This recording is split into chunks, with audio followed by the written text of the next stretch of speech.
ট্রাম্পের ১৪৫% শুল্কে মার্কিন বন্দরে পৌঁছেছে প্রথম চীনা জাহাজ।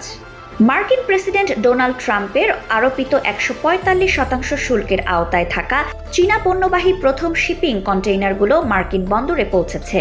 শনিবার এক প্রতিবেদনে ইউএস সংবাদ মাধ্যম সিএনবিসি নিউজ এ তথ্য জানায়। প্রতিবেদনে বলা হয়, ক্যালিফোর্নিয়ার লস অ্যাঞ্জেলেস ও লং বিচ বন্দরে ইতিমধ্যে ৭টি জাহাজ থেকে ১২,০০০-এরও বেশি কন্টেইনার খালাস করা হয়েছে, যেগুলো শুল্ক কার্যকর হওয়ার পর চীন থেকে রওনা দিয়েছিল।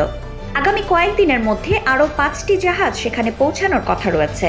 এই কন্টেইনারগুলোতে Amazon, Home Depot, IKEA, Ralph Lauren ও ট্র্যাক্টর সাপ্লাইয়ের মতো বড় কোম্পানির চীনা পণ্য রয়েছে, যার মধ্যে রয়েছে নিত্য প্রয়োজনীয় পণ্য থেকে শুরু করে গৃহস্থালী সরঞ্জাম, পোশাক ও আসবাবপত্র।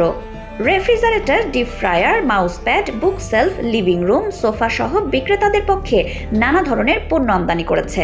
পোর্টেবল ড্রাম ফ্যান, বাগানের সরঞ্জাম ও পুরুষদের কাজের বুট আমদানি করেছে। ল্যাম্প ও সিলিং ফ্যান কাস্টমস ছাড়পত্র পেয়েছে।